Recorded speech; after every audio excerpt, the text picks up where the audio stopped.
you know what, there's easier ways. But when I look back on all of the hard things that we've done, I'm thankful for them, because once you know the hard way, it's like the easier way, but you appreciate it more, you know? I don't think I would have changed that experience, because it's brought us to where we are today.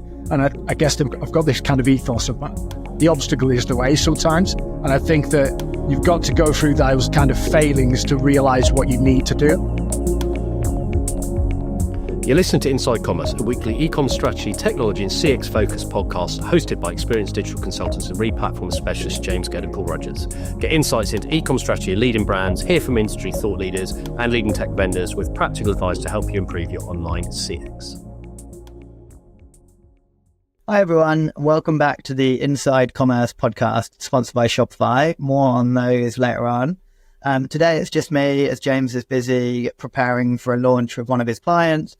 And it feels like ages since I've actually done a podcast because I've had the Pulse conference recently, and Louis, one of our guests today, kindly spoke at that and delivered a great talk. But yeah, I'm back and I'm joined by Louis, as I say.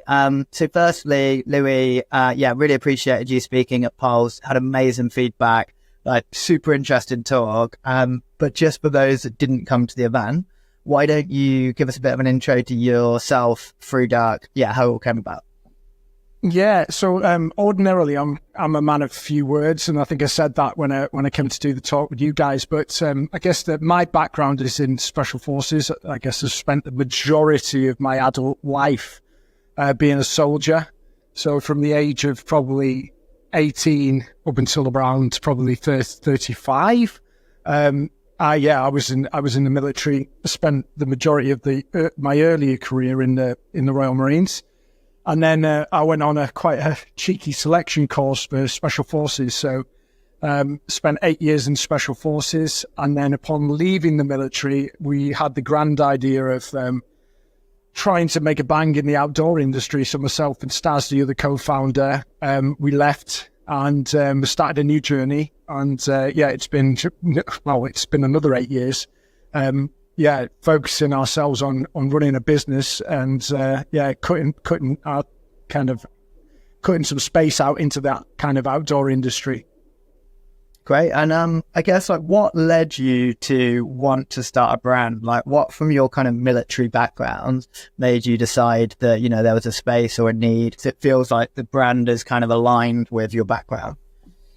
Do you know, there was probably an earlier stage than that, because I've reflected on this a little bit and thought, how did this all come about? And I can remember myself as a kid, I used to draw footwear, and I've got vivid memories of doing this, drawing soles on trainers and how laces go together. And I think I've always had this creative little flair in me, and never really had a space to kind of express that. And whilst I was in the military, I guess that whenever you get issued bits of kit, and sometimes in the military, especially in the Marines, it's not necessarily the best kit that you get. You're always trying to tweak and improve it. There's some kind of significant times I can think of where I've tried to make modifications to the kit and equipment I was issued. One of them was a hood on a smock. So you used to get issued this military smock. And the hood on it was quite soft. But when you went to do a mountain training exercise, the peak of it was all floppy, and it would just flop down in your face. We used to thread pieces of copper wire all the way through the hood to make it stiff. And that would protect you from the rain when it started to piss it down. So there was elements of that, the modification of military standard equipment, that was always kind of in myself and Staz. We were kit pests. That's the military terminology for somebody who tinkers and make sure that everything looks good and functions properly. So that's probably the background of why we kind of had a penchant for equipment and just making sure that equipment was suitable for task. Perfect. And I guess I've obviously sent you some questions before this, and I tried to stick to them as much as possible, but I can imagine based on the Pulse talk and I think even what you said so far, I definitely have some subtopics. And you just said then about kind of, from an early age, you were quite interested in product design, that kind of stuff. what about stats? Like when you started, like, did you, and I think I'm thinking about this from, I've got a business partner, he's my best friend, and kind of what we both bring to the table, how we work together, like up front, like, did you kind of, were there obvious roles for you both to play? Like, how did you kind of come together? It did kind of, it just felt quite naturally, really. I guess that, like I said previously, I'm more of a man of few words, and I'm work ethic, get hard work, get stuff done. I'm like detail, focused on like operational processes, kind of, to the fact that, I mean, this probably tells the story. When we were first starting, I did a lot of research into like what I needed to do to be a businessman. So I went and did a 6-week course in a Bristol business school to make sure I had the fundamentals there. Went to do a 2-week experience in a factory, just like learning how products are made. So that's just an explainer of like, I'm detail. And I'm definitely not like front and center, kind of like out there speaking to people, elbow tickling, that's stats, right? And so I guess that those two kind of differences in character naturally aligned us to different job roles in the company and picking up different bit pieces. Not that we both didn't do both of those things or talk to each other about them. There was just a natural kind of path for each of us to tread on, and kind of strengths and weaknesses that we were very aware of. Yeah, that makes sense. I always find that quite interesting with when you've got kind of multiple founders. How did you find that with you, Josh, though? That's a really good question, especially like when you were just talking then I was thinking about it. I think with Josh and I, that we've both got quite fixed specialisms, which definitely helps in that Josh's background is entirely media, my background is entirely e-com, so kind of stuck to that. I think I'm probably the more maybe outward facing one, a bit more aggressive, always wanted to build like a brand that people kind of recognized and always wanted to work with certain types of brands. And then I think Josh is probably the more detail oriented one. So probably a bit more like yourself, where he's a bit more obsessed with like the product and, how we report to clients, all that kind of stuff. So yeah, I think I'd say not too dissimilar to what you just described. Whereas, maybe I'm the stats and he's the Louis. Always interested in that one. And I guess so you've decided to start this brand, and you've talked a bit about kind of the reasoning and kind of how you end up getting inspired to do that. What were the first 6 to 12 months like? Because presumably when you started it, you weren't always this kind of success story and kind of had the capital and, brand awareness you have today. What were the initial challenges and focuses? There's so many, and I think it's like not all entrepreneurs, I would imagine, go through this process of just like information gathering, not knowing like the right path, trying to find as many people as you can to kind of help you, but like being really driven and kind of like focused, and you kind of switch off from everything else, and it's like a real kind of purpose driver. But it was challenging to say the least. I think in the first instance for me, specifically, was leaving the military was very, very difficult. Now, I'd imagine it's a lot like that for anybody who's worked in one place for a long time, right? Because when you do that, it becomes part of your identity, and more so, I would say, in the military, and more so in the kind of the special forces environment, because you're just in a kind of tight-knit group there where everybody thinks the same, everybody acts the same, everybody's got the same purpose, same vision for what you're trying to do, and it's a huge part of your identity. And the knowing that was kind of turn the page, it's not going to be there anymore, is the difficult part. And I definitely went through a kind of a dark spell there where I was like, I kind of lost that.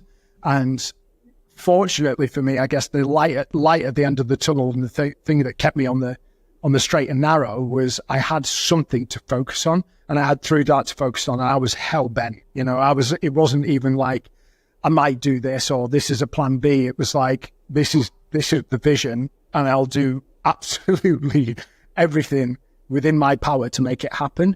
But yeah, we made a lot of mistakes. I mean, there was looking back on it, one of the first things I did was because guess that trying to do the research on where products are made and looking at on the insides of labels of jacket and outdoor equipment, you find that most of the stuff is made in the Far East. So I was like researching on the internet, where do these clothing manufacturers kind of meet? And I found this place, which was a clothing kind of convention out in Guangzhou in China. It's in the middle of nowhere, right? Or it's like in China, which is just huge.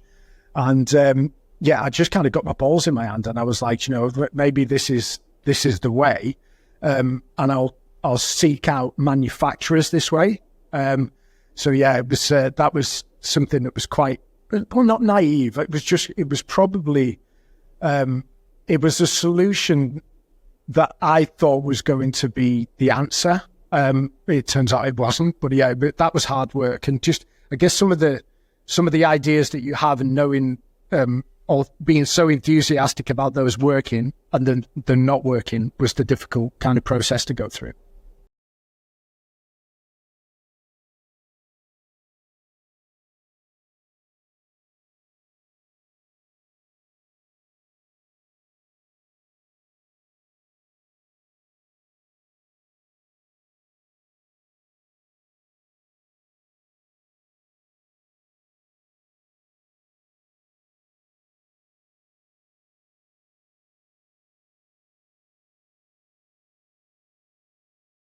And I guess on that one, so our audience is quite e-commerce, and I guess I think a lot of people, and I personally would find it interesting, like learning about some of this stuff. So knowing that kind of, you were quite naive going into that environment and trying to find like an original manufacturer, like what would you have done differently now? Like, would it be a case of, going out and getting recommendations, or really doubling down on a small partner that kind of enables you to grow? Like, how would you approach that now?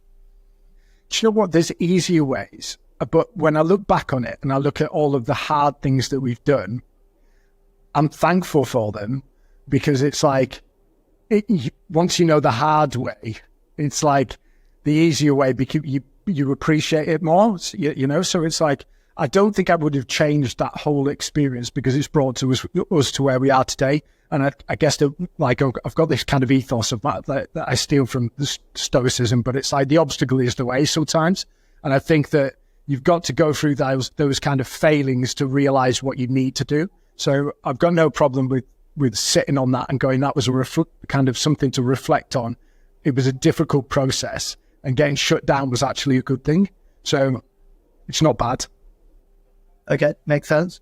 And then I guess, so in terms of like how you initially grew the brand, like from those kind of early days, so I believe you were initially kind of always direct consumer, rather than, going through wholesale channels or, retail or whatever else. How did you initially kind of build that brand awareness and kind of create those audiences to kind of start building up sales and revenue and building the brand? I guess we kind of fell into e-commerce, but there's a lot of reasons why that would happen, a lot of obvious ones. But in the first instance, I guess that social media was really kind of kicking off. I mean, Facebook was kind of dying a death at the time, and Instagram was becoming, really, really popular. And I think that we jumped off the back of that from a reach perspective, even from the ideation stage of the brand. We were already kind of making a presence felt on social media.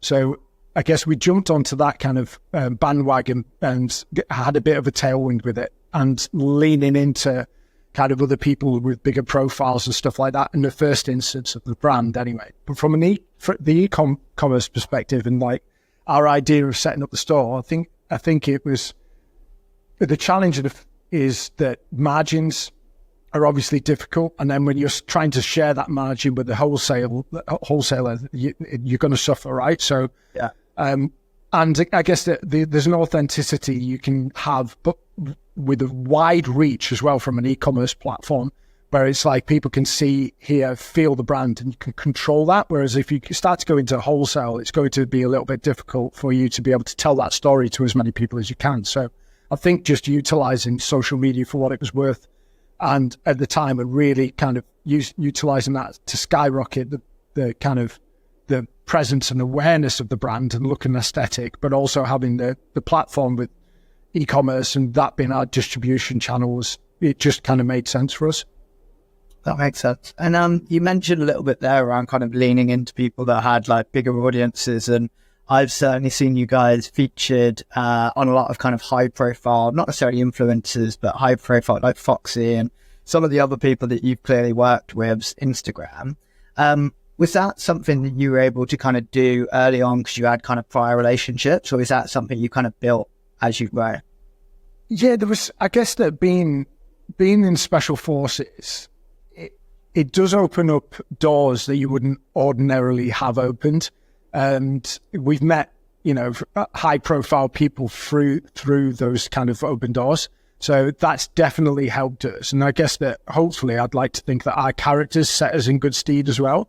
I think that when we've met, anybody who's a high profile kind of person that's helped us out with the brand outside of obviously Foxy, who I used to work with. So Foxy was in the same squadron, and then he's left and kind of, he's become almost like a television presenter in some ways. And he was just keen to help because he knew us in the first instance, and his profile was big. But then we've met, people like Dylan Hartley through events of ours who did, former England rugby captain, who was just like, he got us, he knew what we were about.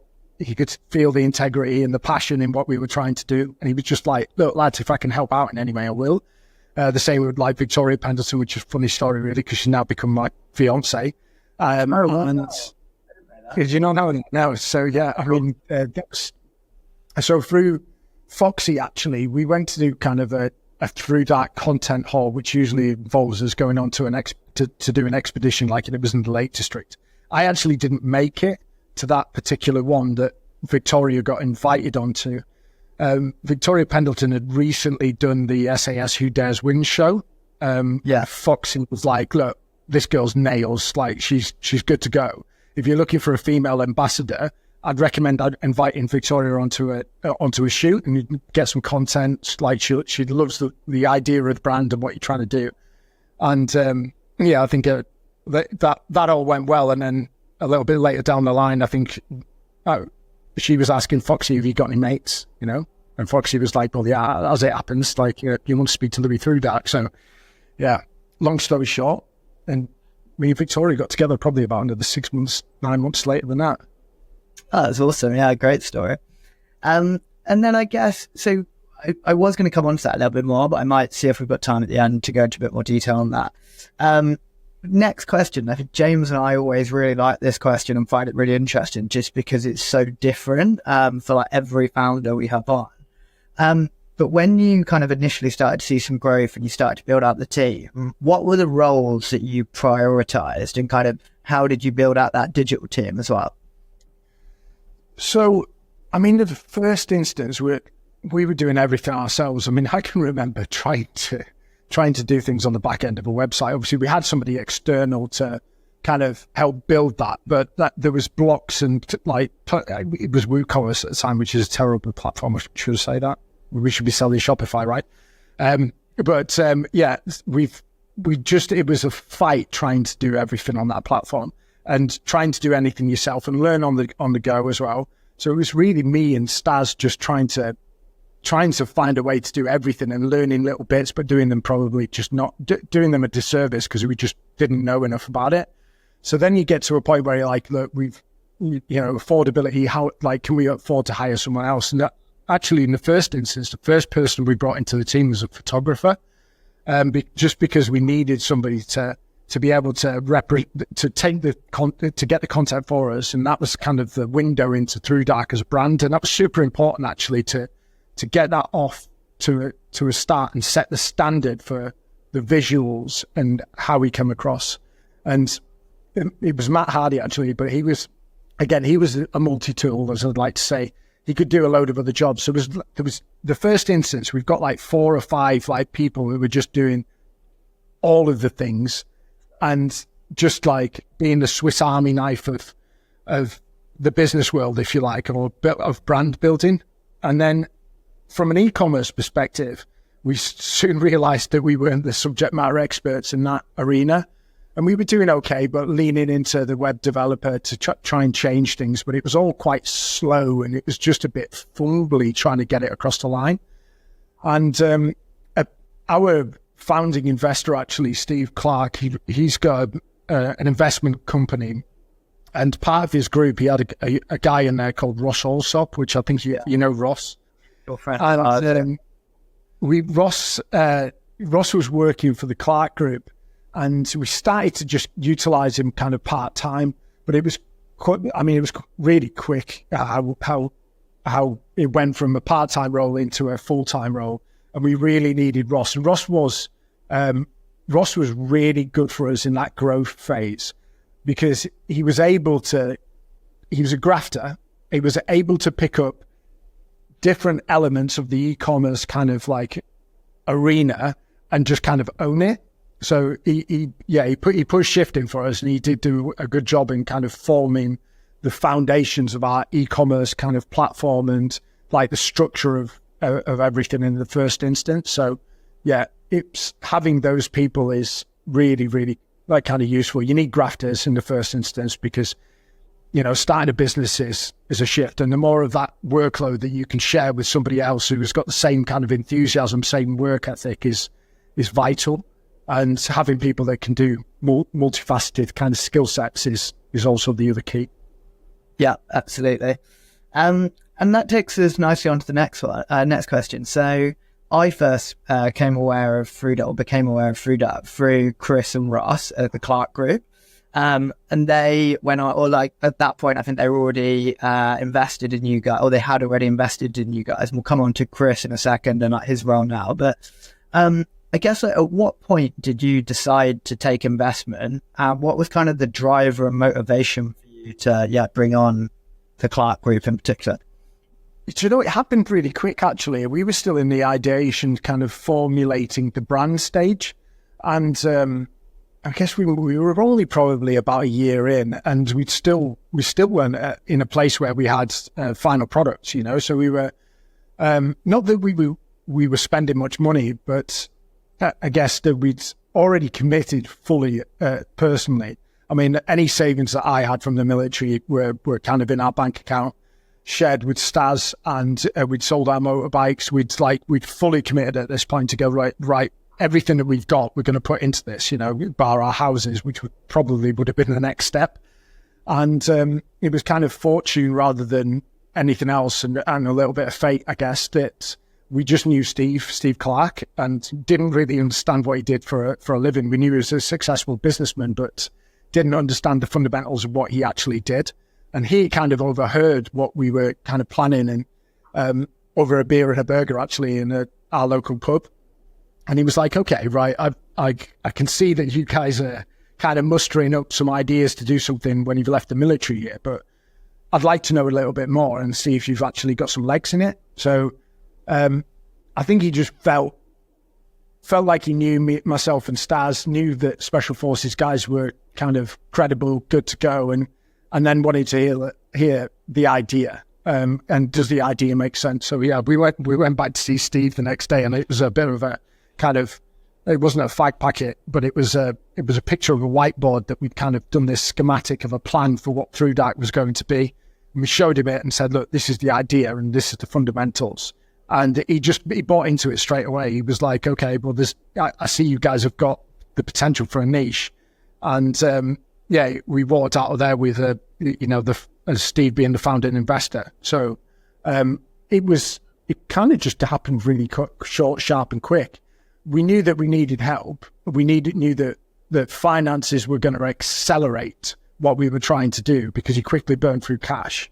And I think that business guidance that you're going to get especially from someone like Steve, who's, he's been around the block, was just really integral to what we needed to do. And Steve set us up not only from like a financial perspective, but he gave us the big boy pants that we needed to pull on. He was like, look, you need to be leaning into spreadsheets from day dot here. I want you to be like hot on this. And it's not necessarily something that comes more easily probably to me than what it does to Stas. But I think just hammering that home from the first instance, that you have to keep a keen eye on the numbers, everything from a production perspective, your margins, your bottom line, your EBITDA. It's like that was hammered into us, which has been testament to our success, really. Great. And it sounds like he helped to build some really good foundations there. So next question. So I mentioned Chris, who I previously worked with, Bremont, who also originally backed by the Clark Group. So you recently brought him in as a CEO, which I think is always a really big step for founders. And it's something Josh and I have often thought about doing as well. Like, I think, giving away that kind of element of running a business can obviously free you up a lot. What were the goals for bringing Chris in, and how has he kind of impacted the business so far in a short time? Do you know, we'd said for a long time, whilst we were growing ThruDark, that we didn't have the strength in the kind of analytics and the kind of the numbers that we needed. We'd had obviously kind of, accounts people in the business, financial controllers, people to help us out with the numbers. But I guess that Chris is really, really hot on numbers, and he's like super bright guy. And I guess that he'd been involved from the start as well. So it's fair to say that along with the investment that we got from Steve Clark, Chris was in amongst the group of kind of investments. So he had a small kind of investment in the company from early days. And he was always there for kind of guidance when we needed it. It wasn't very often because obviously he's away, he's busy. Where Parvalux at one point was a separate business of Steve Clark's, and then the next one was Bremont. And that's sucking up all of Chris's time. But he was there to kind of, as a voice of reason or to run something past him if we needed it. So he's been on the sidelines, and he's been kind of in touch with everything that we're doing on a business, looking at our updated business reports, whether that's a quarterly board meeting or he's been there. And it was, I guess we'd got to a point where we'd grown the business enough that it was probably time for myself and Stas to try and step away. Again, when you've reached your limit of what you bring to the party, and with little experience and Chris was a really good move for us to bring in, and he's professionalized the business, structured it. And it's been good to have him in. Great. And then moving back towards kind of strategy and day-to-day a little bit more. So you've grown a lot internationally recently. Was that something that was kind of intentional and was a kind of a big part of the strategy from the start?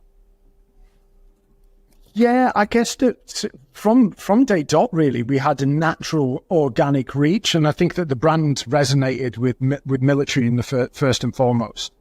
And so we've got kind of an interesting split really now, having not done much lift into these international territories until probably the last 12 months, where we started to focus a little bit more. But our international reach, probably about 12% of our revenue goes into the States and Canada, which is controversial at the moment with the tariffs. But and then we've got some other, like 3%, I think it is, into the southern hemisphere, really predominantly is like Australia. Yeah. And so British speaking territories and kind of organic reach into those. We all, what is a global brand? I don't consider ourselves a global brand, although we have global reach. But I think that once you have maybe a bricks and mortar footholding into international territories, that would feel to me to be more global. I guess you've done that kind of in a way recently with New York, right? You've kind of set up shop there. Well, yeah, we've definitely been doing a bit more over there, and we've got Pulse there in 2 months, so we'll see how that goes. I feel like that could go one way or the other, but hopefully that'll be a positive for sure. But yeah, I think that makes sense. I guess it feels like maybe you're being a bit more kind of, or you're focusing a bit more on the US at the moment. Is that right? I guess pre-tariffs. Yeah, we were starting to strategize about the States, and we've kind of we're in a bit of a holding pattern at the moment, and just seeing it wash through, because I think it's consumer sentiment more than anything right now. The tariffs actually affect very few of our products. We make very little of our stuff in kind of China, so there's not a big block from us. But we've definitely seen a drop in sales. And I think we can only summarize that as being consumer sentiment rather than it actually being a barrier to purchase. That makes sense. And I guess like one last question before I come on to the last question. Like what's next for ThruDark? So you've obviously grown really well over the last few years. I've personally seen the brand loads recently. I feel like I see it on the street. I see it at the gym. I think you've just kind of refreshed the kind of website and kind of trying to elevate the brand a little bit and push some of the kind of storytelling around the brand. Like what's next for you guys over the next year or two? We always say this in business, I guess, is that Kaizen philosophy, but we say it like this: it's relentless pursuit of excellence. And I think that there's so much we can improve on. We've done a fantastic job. I was speaking to my missus about this the other day, actually. It's is where you draw your line. And I think that when I look back and I reflect about when we first started ThruDark and the idea of what we wanted to do, we surpassed it, we far achieved it. I never thought we'd be at this kind of stage of the game with this many products and the revenue that we currently do. But you gradually, I found myself gradually redrawing that line based on today's truths. So it's like where I am today, I'm now redrawing that line where we can be. It's a dangerous place to be because it probably it puts you in a position where you're never really satisfied with how far the company's come unless you really stop and reflect on it and go, wow, look at what we've achieved. But I'm very bad at this, and I've had a few kind of comical conversations with the guys in the team here to go, I'm really bad at enjoying the journey. I'm an A to B kind of guy, but I need to spend more of the time reflecting on like where we were, where we are, like those kind of stages of growth that you get to, whether that's a new website or it's like a new customer base or a new product. It's like appreciating those as they come up. And and then still being kind of having a goal and having a kind of trajectory of where you want to be, because I think I'd get lost without that as well. I'd find that I'd lose my kind of my drive for wanting to excel, to wanting to get better. What's the next goal? I've just got to be super conscious of that. That makes sense. And then the last question I've got is basically, you've obviously had an amazing kind of 8 years building and growing ThruDark, particularly, like I say, the last couple of years, I feel like you guys are everywhere. What are some of the biggest lessons that you've learned kind of whilst you've been through the process? You need people. I guess is the biggest thing. As we've grown the business, we've had to have help from, whether that's been agency support, individuals like hiring, those key individuals that come into the business to help with its success. I know Ben, the product director, has been with us. He was probably like our second or third hire, I think. He's been with us this whole kind of growth process. And I think that I've learned that those hires that you can be really key kind of hires. So it's building the kind of people around you is probably the key to our success. So that's probably the main thing from me. But I mean, there's been loads of things that we've learned along the way. I guess that taking investment as well when you need it has been a key part of our consistent growth. I mean, we've been 30% year-on-year growth for the last probably 4 or 5 years, and that's down to having the right people in the business, but also having the investment that you need to keep on that kind of path for growth. Great. Well, yeah, I think it's been super interesting. Really appreciate you taking the time to come on. Like I said, I think the Pulse talk you did was fascinating, and you've clearly got a super interesting background, and it's amazing what you guys do with ThruDark. So really appreciate you coming on. And then as always, thanks everyone for listening. If you've got any questions about any of this, feel free to reach out to James or I.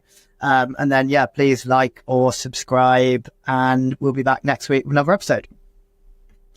Just from my side, to just thank you for everybody who's listened and that know about ThruDark and have followed the journey.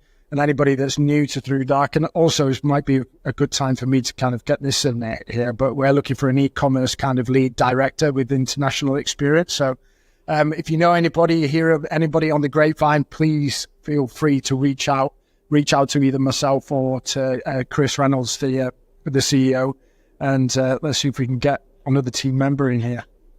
Perfect. Great. Well, yeah, appreciate you coming on, Louis. And we'll be back next week. You're listening to the Inside Commerce podcast hosted by experienced consultants James Gerd and Paul Rogers. Inside Commerce is your fast track to digital knowledge, featuring interviews with leading e-commerce retailers, industry thought leaders, and the C-suite of key tech companies to explore the latest in digital strategy, customer experience, and tech. Discover what the latest trends really mean and get practical advice based on experience to help fine-tune your e-com strategy and tech stack. Follow us on LinkedIn and reach out to James or Paul if you'd like to discuss an e-commerce project. We hope you enjoy the latest episode.